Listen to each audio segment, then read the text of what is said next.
mengatakan minimnya saksi jadi kendala dalam pengungkapan kasus. Apa strategi polisi untuk bisa mengungkap siapa saja yang terlibat dalam kasus ini? Ya, Mario dan juga saudara, pertama dapat saya laporkan bahwasanya saat ini saya berada di Kecamatan 2x11 Kayu Tanam, tepat di depan TKP pertama. Ini adalah TKP pertama, tempat di mana korban dicegat oleh terduga pelaku lalu dilumpuhkan sebelum kemudian dibawa dan dikuburkan di TKP kedua. Dan untuk penyelidikan memang sejauh ini pihak kepolisian masih terus melakukan pendalaman dan pengejaran terhadap terduga pelaku. Beberapa titik sudah dipetakan, termasuk mencari titik-titik yang dimana diduga pelaku bersembunyi, dan pemeriksaan saksi-saksi juga terus diperluas. Saat ini pihak kepolisian juga melakukan pemeriksaan lebih mendalam terhadap kerabat dan pihak keluarga dari terduga pelaku. Dan untuk memang sampai saat ini pihak kepolisian masih terkendala karena minimnya saksi yang melihat kejadian langsung dan juga melihat langsung aktivitas pelaku ketika terduga pelaku ketika hari kejadian tersebut. Dan beberapa bukti-bukti karena di sini sangat minim CCTV sehingga sulit menemukan bukti-bukti terkait aktivitas terduga pelaku ketika malam kejadian tersebut. Namun dalam hal ini pihak kepolisian tetap memastikan bahwasanya dan tidak dalam waktu lama lagi terduga pelaku akan segera bisa diamankan. Demikian, Mario. Ya Rio, dari informasi yang Anda dapatkan siapa saja saksi yang telah diperiksa dan akan diperiksa yang bisa Anda informasikan atau laporkan pada kita? Ya, Mario, untuk saksi yang diperiksa sejauh ini dari informasi yang disampaikan oleh pihak kepolisian untuk dikonsumsi oleh publik adalah saksi-saksi yang diperiksa adalah orang-orang yang merupakan keluarga terdekat dari korban, baik itu orang tua, sanak familinya, serta orang-orang yang pada hari terakhir itu, pada hari Jumat sebelum korban dinyatakan hilang bertemu dengan korban. Karena kan korban bertemu banyak orang di hari itu karena dia berjualan gorengan. Dan itu sudah dilakukan pemeriksaan oleh pihak kepolisian termasuk beberapa orang yang malam itu juga beraktivitas dengan terduga pelaku. Nah, ini sudah diperiksa oleh pihak kepolisian dan sudah dipetakan. Dan itu memang pihak kepolisian berharap masyarakat bisa bersabar sebelum nantinya terduga pelaku bisa segera diamankan. Dan memang juga kuat terduga pelaku ini tidak lari keluar daerah, dan masih bertahan di daerah Kabupaten Padang Pariaman. Mengingat pada Kamis malam, pada Rabu malam itu ada warga yang melihat aktivitas terduga pelaku sehingga tetap dilakukan pengejaran dan pelaku lari ke dalam kawasan hutan perkebunan. Dan dalam hasil pengejaran dan pencarian itu memang sampai saat ini masih nihil, dan polisi untuk itu polisi berharap warga dapat bersabar dan juga tidak main hakim sendiri jika menemukan terduga pelaku di tempat mereka. Demikian, Mario. Ya, pengusutan kasus masih terus dilakukan dan kita ikuti terus perkembangan informasinya. Terima kasih Rio Yanes dari Sumatera Barat. Selamat bertugas kembali. Saudara, kita ke informasi selanjutnya. Sidang peninjauan kembali 6 terpidana kasus Vina dilanjutkan hari ini di Pengadilan Negeri Cirebon. Sidang beragendakan pemeriksaan saksi-saksi yang diajukan oleh para terpidana.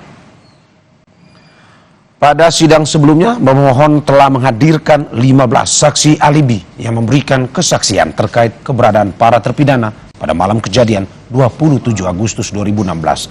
Mereka bersaksi para terpidana sedang berada di rumah Ketua RT Abdul Pasren pada malam kematian Vina dan Eki, sehingga tidak mungkin berada di tempat kejadian.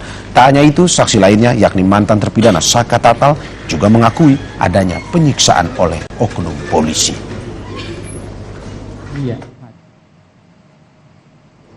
Dalam sidang pemeriksaan saksi, penasihat hukum ke-6 terpidana menunjukkan novum atau bukti baru kasus Vina dan Eki. Penasihat hukum menunjukkan BAP Rivaldi sebagai tersangka kasus kepemilikan senjata tajam.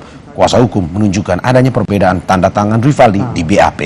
Dalam sidang, Rivaldi menyebut dirinya diintimidasi dan dipaksa untuk menandatangani BAP sebagai tersangka. Namun Rivaldi menolak dan diduga tanda tangan di BAP telah dipalsukan. Ini bukan kamu. Saya tidak tahu menahu tentang BAP itu. Kamu pernah di BAP nggak sama polisi? Ya pokoknya yang saya ingat tuh pas saya dipukulin tuh, udah kamu ngaku aja kamu yang bunuh, kamu yang nusuk, kamu yang merkosa, gitu loh. Sambil dipukulin, sambil diinjek-injek gitu. Majelis, mohon saya, karena di BAP ini ada tanda tangan yang bersangkutan dan yang bersangkutan merasa tidak pernah menandatanganinya. Ayo, maju Pak. Untuk mengetahui informasi lengkapnya, kita sudah bergabung dengan jurnalis Kompas TV, Vida Alatas, yang memantau jalannya sidang lanjutan peninjauan kembali di Pengadilan Negeri Cirebon. Selamat siang, Vida. Siapa saja saksi yang dihadirkan para terpidana hari ini?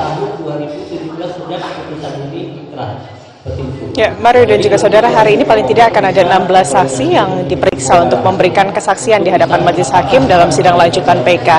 Dan ke-16 atau di antara ke-16-nya ini adalah teman dari Vina, teman dari Eki, dan juga 17 saksi fakta, yang mana saksi-saksi fakta ini adalah saksi yang merupakan ketua RW, lalu juga ada pemilik warung dari TKP tempat di mana saksi AF ini kemudian menyebutkan bahwa terjadi pengejaran dan juga pelemparan batu atau tawuran yang dilakukan oleh pembunuh Vina dan juga Eki pada malam 27 Agustus 2016, 8 tahun silam. Dan tadi Mario dan juga saudara, yang terlebih dahulu diperiksa ini adalah 3 orang saksi atas nama Sahuri, lalu juga Samsuri, dan juga Ikno. Sahuri ini merupakan pemilik warung di TKP di mana Aep melihat pelemparan, lalu juga Samsuri ini merupakan seorang warga di RW atau di lingkungan RW yang sama dengan para terpidana, dan juga ada Ikno yang merupakan ketua RW dari kemudian lingkungan tempat ke-5 terpidana ini kemudian tinggal.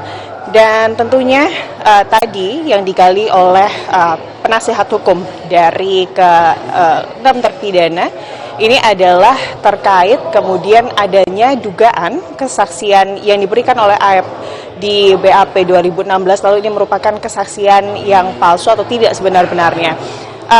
Samsuri yang merupakan warga sekitar dan juga Ikno yang merupakan ketua RW ini memberikan keterangan bagaimana sebelum hari kejadian tanggal 27 Agustus 2016 atau hari kematian Vina dan juga Eki, tepatnya tanggal 25 Agustus 2016, terjadi konflik antara AF dan juga 2 terpidana yakni Eko dan juga Hadi, di mana saat itu Eko dan juga Hadi bersama dengan ketua RW dan juga Samsuri selaku warga sekitar ini bersama-sama dengan warga lainnya melakukan penggerebekan di tempat cuci mobil yang dimiliki oleh AF. Dan kemudian di situ sempat terjadi keributan antara ke-5 terpidana dengan AF, begitu ya, karena AF diduga membawa perempuan di tempat pencucian mobilnya.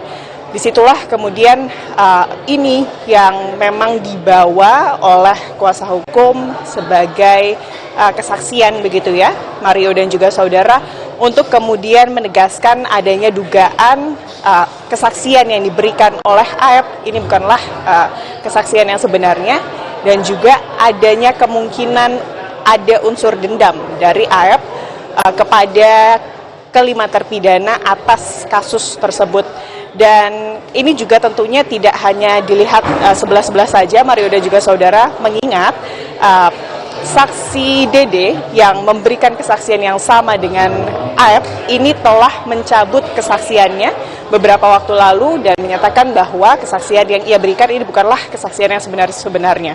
Dan tentunya yang menarik juga, Mario dan juga saudara, ini adalah kesaksian dari Sahuri yang merupakan pemilik warung di mana tempatnya ini tepat di seberang cucian mobil milik AF, di mana ini disebut-sebut dalam BAP atau keterangan BAP yang diberikan kepada AF kepada pihak penyidik atau kepolisian adalah tempat di mana AF ini melihat pada malam 27 Agustus bahwa ada kejar-kejaran yang terjadi. Dan juga bahkan ada tawuran, pelemparan, dan juga penusukan di area tersebut. Sementara pemilik warung Sahuri menyebutkan bahwa pada tanggal 28 di pagi hari ia memeriksa warungnya pada pukul 6 pagi, tidak ada bekas-bekas atau tanda-tanda adanya tawuran atau pelemparan, tidak ada batu ataupun kayu yang berserakan tepat di depan warung miliknya. Dan inilah tentunya memperkuat alibi dari penasihat hukum bahwa kesaksian yang kemudian diberikan oleh AF dan juga Dede terkait kemudian terjadinya pelemparan dan juga tawuran, di mana dalam BAP disebutkan oleh penasihat hukum bahwa AF dan juga Dede menyebutkan bahwa setelah atau pasca pelemparan lokasi kejadian tepatnya di depan tempat pencucian mobil ini ada begitu banyak batu dan juga kayu yang berserakan. Ini menarik, Mario dan juga saudara, setelah ini masih ada beberapa saksi lagi juga yang akan diperiksa, diantaranya adalah Dede yang 2016 lalu sama-sama memberikan kesaksian bersama dengan Aep, namun sudah kemudian menarik kesaksiannya tersebut. Dan juga tadi kami melihat ada Liga Akbar yang juga merupakan teman dari Eki yang belakangan ini sudah mengakui bahwa, atau belakangan ini menyebutkan bahwa kemudian pada tahun 2016 lalu dirinya sempat diminta oleh Rudiana untuk juga memberikan kesaksian. Kita tentunya akan lanjutkan informasi-informasi menarik dari sidang PK kali ini setelah ini. Mario. Ya Vida, ini nama Ibtu Rudiana kembali disebut karena diduga melakukan tindak kekerasan pada terpidana saat diperiksa pada tahun 2016. Lantas apakah Rudiana juga akan dihadirkan di persidangan? Sampai sejauh ini belum ada informasi tersebut dari kuasa hukum dari keenam terpidana. Karena memang kalau kita melihat Mario dan juga saudara, saksi-saksi baru dan juga novum-novum yang akan diajukan dalam sidang PK tentunya ini dirahasiakan terlebih dahulu atau sifatnya ini confidential begitu ya oleh penasihat hukum bagi publik. Tapi tentunya kalau kita melihat Mario, sepertinya atau kemungkinan besar tidak ada pemanggilan dari penasihat hukum kepada Ibtu Rudiana. Mario. Terima kasih Vida atas laporannya dari Cirebon, Jawa Barat. Selamat bertugas kembali.